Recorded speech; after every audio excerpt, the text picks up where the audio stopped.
अस्सलाम वालेकुम guys, welcome to my new vlog. I am Akshay, I am from Afzalgarh. तो आज है मेरा औरंगाबाद के अंदर डे 1 और डे 1 में हम लोग डिसाइड करते हैं कि हम जाएंगे जू हाउस, जी हाँ विशाल गार्डन। तो हम बिना टाइम वेस्ट के निकल जाते हैं सुबह में ही जू हाउस के लिए। हम 10 से 15 मिनट में वहाँ पे पहुँच चुके थे और मैं बहुत एक्साइटेड थी ये देखने के लिए कि पहले से कितना चेंज हुआ है ये गार्डन, क्योंकि ये मेरा सेकेंड टाइम था। सबसे पहले हम आते हैं इनके पास, गोलीरा साहब के पास, लेकिन इनमें कुछ मीटिंग चल रही थी, हम इनको ना डिस्टर्ब करते हुए हम आ जाते हैं इनके पास। तो ये भी सो रहे थे तो हम इनको नहीं डिस्टर्ब करें, क्या ही डिस्टर्ब करें, हम आ जाते हैं इनके पास। तो ये तो मस्त अपनी फॉर्म में आ रहे थे भाई साहिब, तो हम इनको भी ना डिस्टर्ब करते हुए इनको देखते हुए आगे बढ़ की और बढ़ जाते हैं। फिर हम आगे और जब जा रहे थे तो हमें दिखती एक आंटी जो रो रही थी। हमने उनसे पूछा आंटी आपको क्या हुआ, तो वो बोली मेरा लॉकेट चोरी हो चुका है। हमने कहा आप आंटी ऐसी जगह पर कौन ही लॉकेट पहन कर आता है, लेकिन अब आ गए तो बुक तो भाई साहब।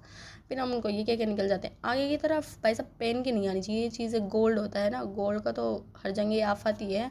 फिर हम आ जाते हैं बारह सिंह के पास, जी हाँ इनमें हो रही थी लड़ाई और हम इनकी थोड़ी बहुत लड़ाई देखकर आगे की तरफ बढ़ जाते हैं, क्योंकि हमें आना था जब जब इनमें लड़ाई कम हो जाए। हम आ जाते हैं जंगल के सरदार के पास जो रैंप वॉक कर रहे थे। ये रैंप वॉक करते हुए हमें देख रहे थे और हम इनको। तो आप कमेंट में बताना कौन किसको देख रहा था और कौन रैंप वॉक कर रहा था। तो हम इनको रैंप वॉक करते हुए देख कर आ जाते हैं वापस बारह सिंह के पास, ये देखना है कि इनकी लड़ाई ख़त्म हुई है या नहीं। लेकिन इनकी लड़ाई नहीं ख़त्म हो रही थी भाई साहब, किसी सीरियस मैटर पे ही था इनकी। तो पुलिस वुलिस भी आने वाली थी। फिर मुझे दिख जाती है ट्रेन, तो मैं ये सोचती हूँ कि मैं ट्रेन में वेट कर मैं चल देती हूँ अफजलगढ़, लेकिन मैं धोनी साहब को देखकर अपना प्लान कैंसिल कर देती हूँ, क्योंकि यहाँ पे तो धोनी साहब भी थे। तो मैं सोचती हूँ उनसे हाथ वाथ मिला लूँ, लेकिन वो क्रिकेट खेल रहे थे। मैं अपना ये प्लान कैंसिल करके मैं बढ़ जाती हूँ आगे की तरफ। आगे की तरफ जब मैं आ रही थी तो मुझे दिखता है आईफोन। जी हाँ आईफोन जो मिल रहा था 20-20 रुपये में, लेकिन मुझे सस्ती चीज़ें पसंद नहीं है ना, इसलिए मैं अवॉइड कर कर निकल जाती हूँ आगे की तरफ।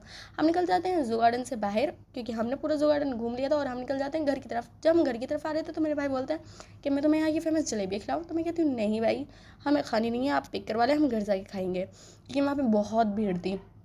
मैं ये सोच रही थी कि ये सफ़र इतनी जल्दी ख़त्म नहीं होना चाहिए, क्योंकि कुछ तो ऐसा यादगार हो जो यादों में रहे, लेकिन फिर ही एकदम से हमारी ऑटो हो जाती है ख़राब। जी हाँ, और मुझे उस टाइम बहुत खुशी हो रही थी, क्योंकि मुझे ऐसा लग रहा था कि 10 से 15 मिनट में सही हो जाएगी।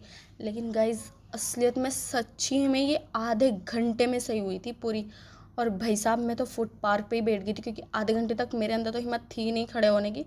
तो जब मैं बैठी थी तो मुझे ऐसा लग रहा था मुझे कोई घूर रहा है। फिर मैंने इधर उधर देखा, ऊपर देखा, तो मुझे ये साहिब घूर रहे थे। फिर मैंने इनको अवॉइड करके मैंने सोचा क्या इनको अपने भाइयों से पिटवाऊँ, मैं इनको अवॉइड करके अपने भाई को देखने लगती हूँ। तो वो मार रहा था शाहरुख खान वाली। मैं कहती हूँ चल भाई ऑटो सही हो गया, चल घर को। शाहरुख खान वाली घर जाके मार लिए। फिर हम चल देते हैं अपने घर के लिए। ये था मेरा आज का व्लॉग। अगर मेरा व्लॉग आपको अच्छा लगा हो तो please like comment share subscribe जरूर करें, और आपको डेली अपडेट्स मिलती रहेगी मेरी, इसलिए सब्सक्राइब ज़रूर करें। अल्लाह हाफिज़।